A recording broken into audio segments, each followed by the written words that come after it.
Alright, this is going to be a personal update and a channel update. I'm not going to really do any astrology here.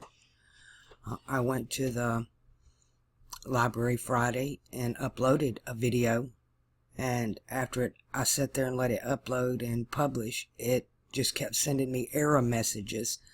I don't actually know what was wrong, but I did see that my channel survived the 1210 purge that obviously didn't happen. Now about me. I need to talk about what's going on with me. I need to back up. I've been having a problem for months with my leg. I pulled, well, first off, Kelly pulled me down and I kind of hurt it. And then I was pushing water up the hill in my little cart and I pulled my hamstring. And it bothered me for a little while, and then it got better. And then it started bothering me again. When I started working, I was out every day. And it's about a 15-minute walk to the bus stop. And it's taken me about 30 minutes to get there because I'm having to stop. My leg is hurting me. And then going to work and sitting in those chairs. So it's been bothering me quite a bit. And I guess it's been almost 2 weeks now. I was at the store and and work too. I've been having headaches and they were getting worse. When I wear that headset on my head, and I don't even like to wear hats. It gives me a headache. So I don't wear anything on my head, even glasses. They have to be really cheap, lightweight plastic. I can't have anything on my head. And so it had been bothering me. So my head was hurting and almost to the point of a migraine. And I was standing in line at the grocery store and I was bouncing on my toes because my leg was hurting me. And the woman at the cash register was having a complete conniption on the cashier. And everybody in the line was frustrated. And I wasn't really bouncing out of frustration. I was actually in pain. And all of a sudden, the lights in the store were going dark. It was like a dimmer switch. Like you're in the movie theater and before it starts, and then the lights go down to get ready for the show. And it was a slow dim, and I was noticing the lights go out. And I looked around me, and nobody else seemed to notice it. The cashier and the woman still arguing. I'm looking up to see what lights are being turned off, and then everything goes black. The next thing I remember is my foot hurt. I'm waking up and my foot's hurt. I obviously had a blackout and just hit the ground. And when I did, I sprained my ankle. But I'm laying on a gurney and I'm hearing them talk. She's waking up. She's waking up. So I look up and they start asking me all the questions. And they're trying to put me in an ambulance. They're rolling me. They already have me on the gurney. And I'm like, no, stop. I just had a blackout. And I'm having migraines. I guess I just blacked out. And they were like, no, you had a seizure. And I'm like, what seizure? And well, long story short, they end up forcing me to the emergency room. I didn't have a seizure, and I didn't have a migraine blackout. I had a blood clot in my leg that led to a stroke, an aneurysm in my brain. And that's what's been going on. It was mild. It wasn't bad. They're telling me I'm really lucky that this happened when it did and where it did, because I got help. And now the problem is resolved somewhat. I have one more appointment to go to. But other than that, I guess I should have started this video by saying I actually feel great. I've been suffering for a few months now and just pushing through it. And the pain really jacks up your stress levels. And I'd been suffering from sleep deprivation and migraines and just work, trying to get ahead of myself because I knew December I wasn't going to get to work any. And that it's a slow month all the way around for my channel and for work opportunities. Unless I want to take some Christmas gig, and with my leg like it was, I'm really not able. My leg is still bothering me, but not like it was. That pain is gone. This is now just from the procedures they're doing. It's just sore and tender. My ankle's feeling better, so I'm hobbling around now. So, another thing I want to talk about, what's going on with my internet. These people are stupid. I mean, these people are complete freaking idiots. They set us up a Wi-Fi system. It's obvious that they were not, nor were the owners that are having to pay for this, nor the service providers are willing to invest in any more equipment. They're convinced somebody's actually sabotaging the equipment instead of realizing they have a massive electrical problem here. It's just massive. So they set us up a Wi-Fi hotspot kind of thing, where they come through and just put them on the buildings, and instead of having a box in our apartment, we just get a code and you hook up to the signal. And the closer you are to their boxes, the stronger your signal. So they set us up. And it's slow, but it's there. But it kept turning off. This has been going on for 3 days now. It's fine all day long, but the minute the office closes, and with the owners, we have new office hours, so they don't stay open late anymore. So come about right before 8 o'clock, everything goes down. And I'm telling them, it's obvious what's going on. The night shift is turning off the router that runs all of them before they leave. And when they come back in the morning, they're turning it on and it's fine. So there's no problem. And this has been repetitive since Friday, since they installed this. So I went down there this morning and I looked at where the equipment is sitting there. And I asked, who's been here the longest? And somebody so-and-so's been here. She was in the back room. She said, I have, and walked out. And I said, there used to be a lamp sitting right there where that equipment is, isn't there? And she said, yeah, a while back. How did you know? And I said, because every night when y'all leave, you're turning off the switches, which used to turn off a lamp right there. But now it's turning off our equipment. And that's what they were doing. That's how stupid they are. They just have a whole row of switches that says turn off when you close, and that's what they were doing. So the next morning when they come through the door, the first thing they do is turn on the switches. Well, the thing is resetting itself. By the time they get behind the desk and in the office, there's not a problem anymore. Ding, ding, ding, ding, ding. People don't think things through. We're not taught how to think. We are actually put in school for 12 years to learn how to not think, but be programmed and follow orders. Critical thinking. The way I use critical thinking, it literally lies on not what you're looking for and what truth is, but what not. It's a process of elimination. You try it, it don't work, you move on to the next thing. And eventually it'll all make sense when you end up doing the full circle. So I'm feeling much better. The headaches are gone.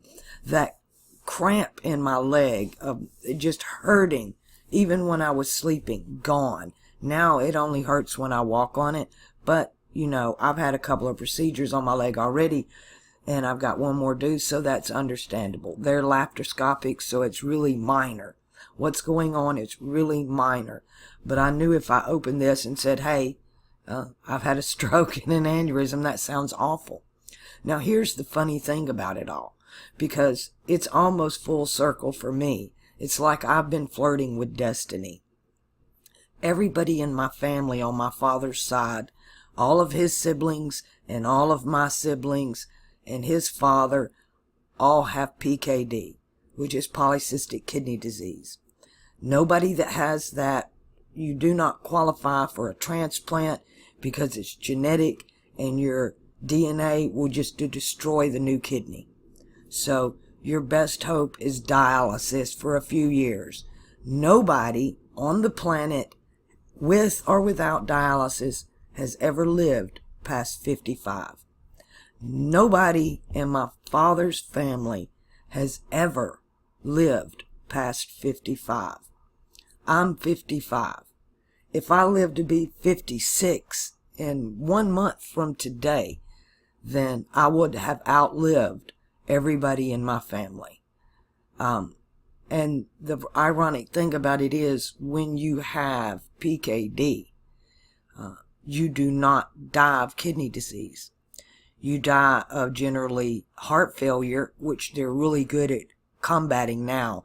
So 99% of people with PKD die of a stroke or an aneurysm. So it was like it was in the cards for me. I always thought my family was in the Genome Project, and the way they treated me was so differently than they did the other people in my family. I was pulled aside. My DNA was different. They were really interested in my chromosomes. And I believe I was born with PKD just like everybody else in my family. But when I opened my pineal gland as a child, it affected my DNA. There are so many verses in the Bible talking about that land of milk and honey and that healing that occurs there. They talk about immortality and the pineal gland and the secretions of the pineal gland, the human growth hormones and the DMT that is naturally produced by the body. All of that is released into the body, and it heals the body.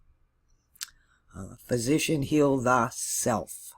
You know, it's funny because doctors have a medical practice. They just practice medicine. They're all practicing because none of them know what the hell they're doing. So they specialize in a practice or a general practice. It's the only service I know is doctors that if you don't get cured or you're not healed, you still have to pay for it. If the mechanic fixes your car and it don't run, then you don't pay the mechanic, but not the doctor. And you never get well. That's why it's a medical practice. They are not true physicians. And it's not allowed. It's all controlled. That's part of government. That's part of the control system, is the medical part. They're there to keep you sick and make money. They can make money on you being sick, but they can't make money on you being well. So I am not a friend of doctors. I never have been. They kept trying to put me on a blood thinner, and I'm like, it's obvious I don't need a blood thinner. They had even determined that the blood clot itself was in an area where I had been injured. So it was obvious, an older blood clot, probably when Kelly took me down, and that's what's been going on. And I just my hamstring aggravated was totally different. And what I thought was my hamstring returning wasn't at all. It was just the blood clot. And the headaches were from a lack of blood flow into my brain. That whole side of my body. I feel so much better. I have a lot more energy.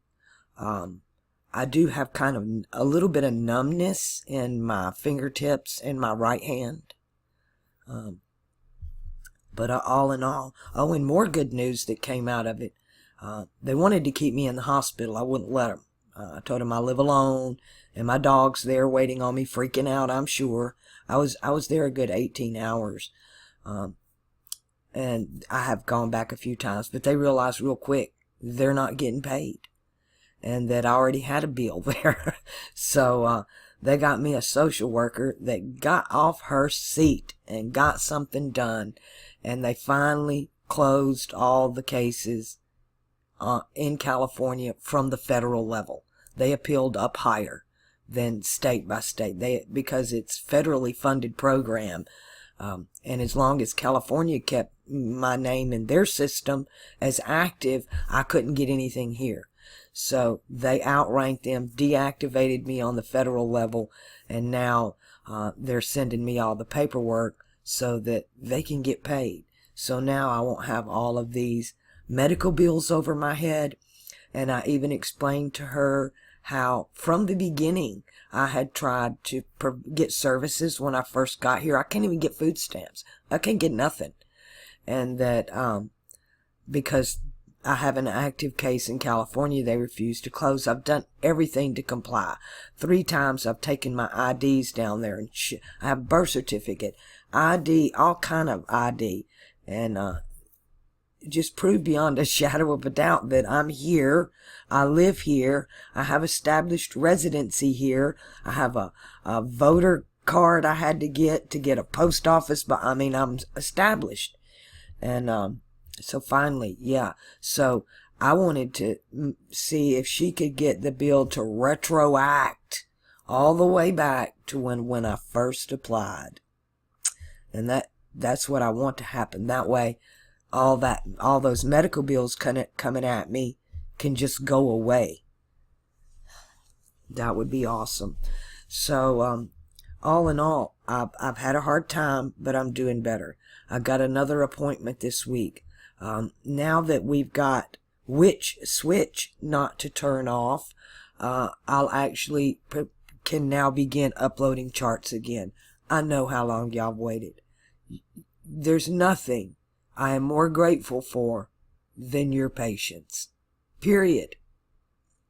Your patience is definitely being tested, as is mine.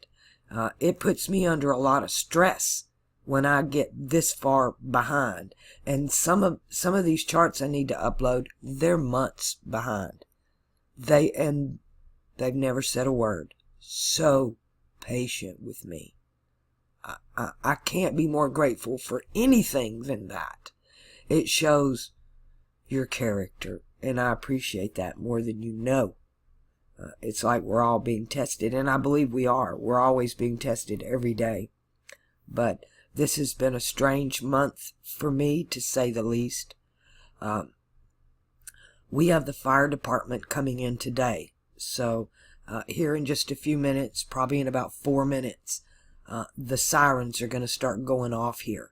And they'll go off every few seconds all day long. And they're very loud. It's very annoying, very upsetting, and it freaks Kelly out. I mean, she goes into full-blown panic mode over this. And they're going to have a shit when they come to my apartment, because mine doesn't work. Mine started freaking out a few weeks ago, and it just started going off about every 30 minutes, about 20, 30 minutes, and it would beep real fast for a few, and then it would stop. And I thought they were checking them. This went on all day long, so I thought they were in the building checking. They're electronic, so they just walk by and push the button. Well, the button reaches and they're all beeping, and this goes on all day. And then it got to be dark, and mine is still doing it. And I'm like, well, obviously they're not still in here doing this. It continued all night long. So the next morning I went to the office and complained. My smoke alarm's messing off. It's going off every few minutes. It's freaking me out. I can't sleep. It's freaking my dog out. It's freaking my neighbors out. And it took them another day to get maintenance over here. And when he come in, he didn't know what to do about it, because it's not like you can change batteries. They're plugged into the wall. It's mainlined into the system, so that it never lose. It's on a backup power system. And so obviously it's broken. So his idea to fix it was to just unplug it and hide the plug so that you couldn't tell it was unplugged. That's what he did to fix it. So when they come to test it, it's not going to work. And at least mine don't work. I don't have to listen to it in my apartment, but I can still hear every one of my neighbors beep. And then the one on the outside of the building, it's just like a foghorn on a ship coming into harbor. It is loud. It's louder than a train whistle. It is excruciating, and it freaks Kelly out to no end. Alright, this is probably going to take a little while to get uploaded, and so I'm going to cut this video here. I'm doing great. I hope you all are too. Again, I keep saying this over and over again. My priority is getting these charts uploaded, not producing another video for you guys, but I'll try to get you something by Christmas anyway. Otherwise, right now I'm sitting on 17 charts, and if I can get one a day uploaded on this slow thing, I'll feel lucky. 2 a day, I'll feel really blessed. I don't even know why I said that word. It still comes out my mouth. It's the programming. May fortune shine upon you all. All I know is ask and ye shall receive. And maybe we'll get that. I'm hoping to move right after the holidays. I'm not sure if I'm going to go back to marketing solutions or not. I have actually been putting my feelers out, trying to find me a different type of employment. There's not a whole lot I can do. With my physical condition and my age, I'm going to have to depend on either customer service of some type, some menial non-labor work, or something where I use my brain instead of my brawn, which I have none. Alright, people, y'all know what to do. Be the best that you can be, and do it for you, because that's all that really counts. When push comes to shove, when that day comes, you can call it Judgment Day, Doomsday, the day of your death. We all face this, and you really are judging yourself, because it's against your higher self, your memories of everything that you've ever done or has been done to you. And the only thing you can leave this place with are your memories, and that's to store up your treasures in heaven, is your memories. So make good ones, instead of going around being grumpy and bully and bitter to everyone. Be that person that everybody remembers, that had a smile on their face and that made sure everybody else did too. That's the greatest gift you can give. That's the greatest gift you can give yourself.